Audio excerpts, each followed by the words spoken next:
This video is brought to you by Blessed Be God Boutique, maker of Catholic fashionable apparel, handmade accessories, and more. There's a big misconception being perpetuated by some well-meaning, traditionally minded Catholics that, given the recent promise to the FSSP that promises them that they can keep saying the traditional Latin Mass, that the Bergoglian war against sacred tradition is certainly over, that things are okay in the springtime of the Church of the New Advent, that somehow Francis has had a conversion of heart, has become a stalwartly Catholic Pope. I hate to be the bearer of bad news yet again, but we have a story that some of you may have seen by now from LifeSite, reported last night. And they are reporting that the Fairfield Carmelites have had their traditional liturgy, their sacraments, and their traditional priests taken from them. I'm going to combine that story with another that hasn't been reported on in America yet, to my knowledge, in order to paint you a sad but rather accurate picture. Faithful adherence to Catholicism earns you no loyalty in the Bergoglian Church, and that instead, for those laity and religious who faithfully cling to what had always been taught, they will be given nothing but pain and a cross to carry for their troubles. So let's get into the story. But first, I wanted to thank the patrons of this channel for their continued support of the work I do here, which keeps these videos coming along.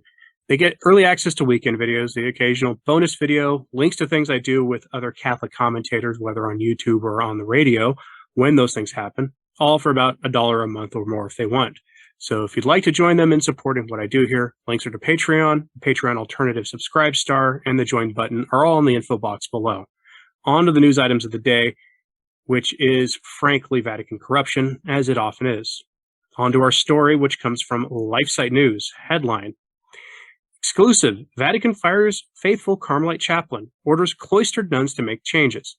The Fairfield Carmelites were basically being told that if they want to follow St. Teresa of Avila, with the constitutions that she wrote, that they are basically not true children of the Church, said Father Maximilian Mary Dean.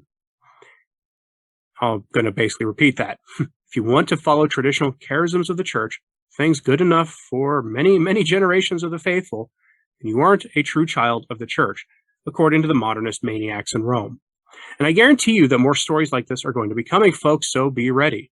From the article, quote, in an exclusive interview with LifeSite News' Jim Hale, Father Maximilian Mary Dean, a former Franciscan friar of the Immaculate, revealed that he has just been fired by the Vatican as a chaplain of the traditional Discalced Carmelite nuns in Fairfield, Pennsylvania. The Vatican removed me as chaplain, said Father Maximilian. So as of Palm Sunday, I will no longer be serving the sisters as chaplain. And also in Valparaiso, Nebraska, their chaplain of 30 years, Monsignor Thorburn, was removed and told that he had to leave the chaplaincy residence there. So it's just a huge shock. The dismissals come in the wake of the Vatican's September apostolic visitation to the nuns.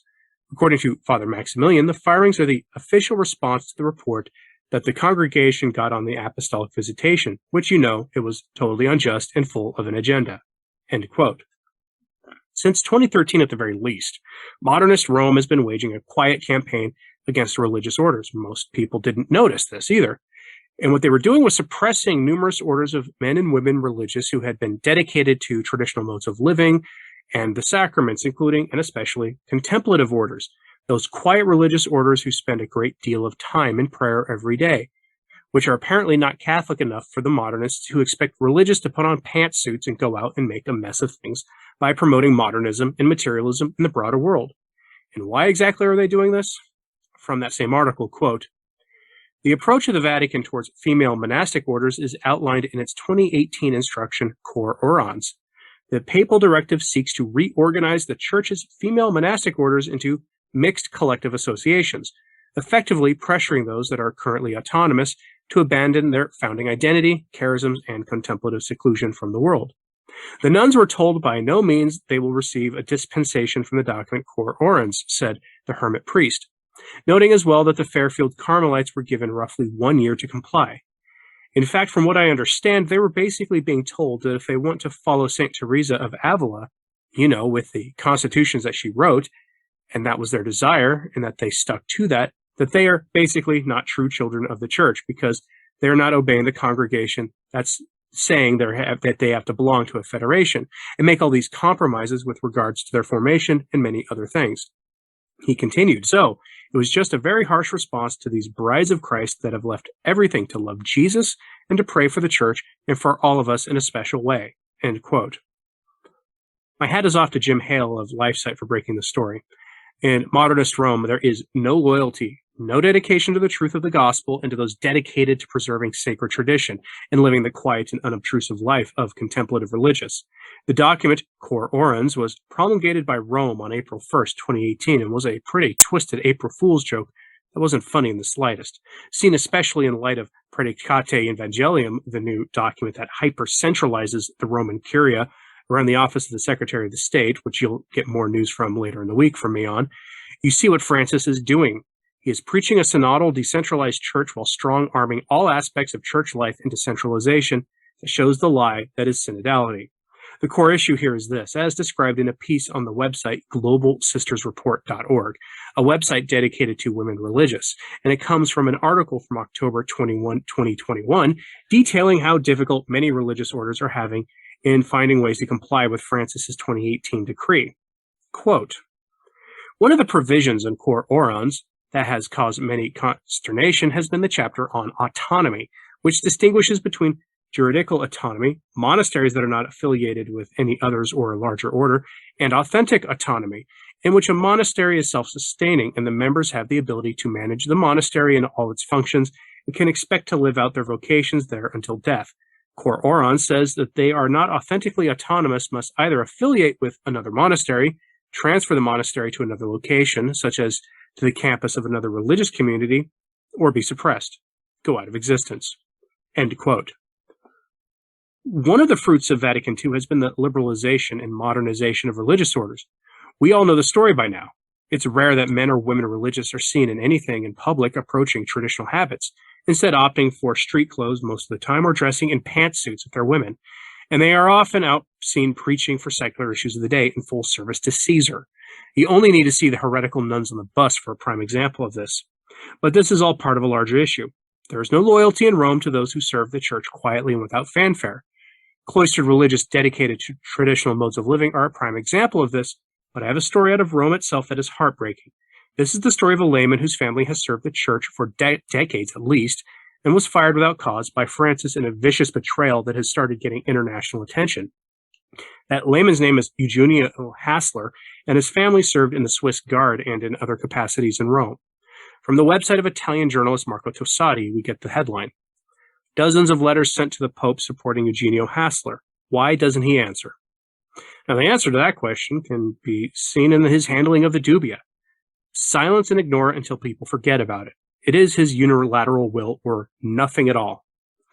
The article is penned by a reader of Mr. Tossati's, and he begins by admitting that there are bigger stories going on in the world right now, but this issue is important and worth highlighting.